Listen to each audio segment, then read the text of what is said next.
Hi guys, welcome back to my channel. Today it's a holiday in Canada. So every October 12, it's Thanksgiving Day. So for today magluluto tayo ng roasted na Peking duck. Normally pag Thanksgiving Day dito sa Canada, they roast turkey or yung pavo. But this time, I don't use turkey because I don't really like turkey. So I decided to try duck instead of turkey. So for my roasted Peking duck, this is the ingredients. We need a cinnamon stick, as you can see. And then I have star anise.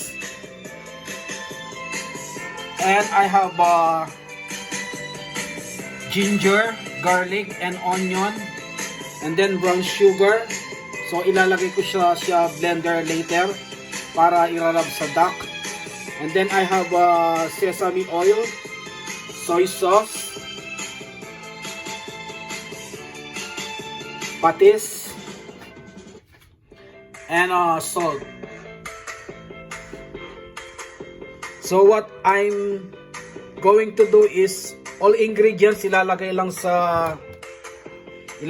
dito sa blender, mix all together, and then irarab lang natin siya sa duck.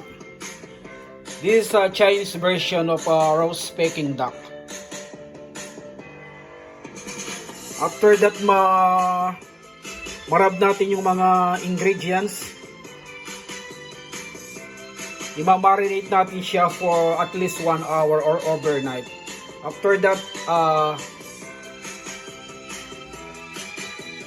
ilalagay natin siya sa oven for 375 degrees Fahrenheit for 1 hour.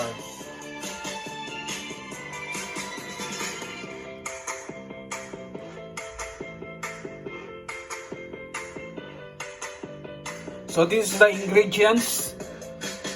Cinnamon stick, star anise, garlic and onion, plus the ginger, brown sugar, sesame oil, soy sauce, fish sauce, and the salt.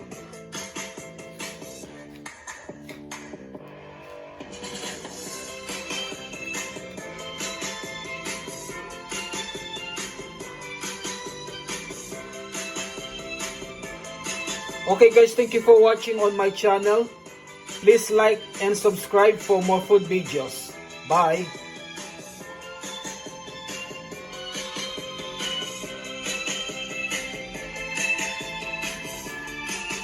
Happy Thanksgiving guys!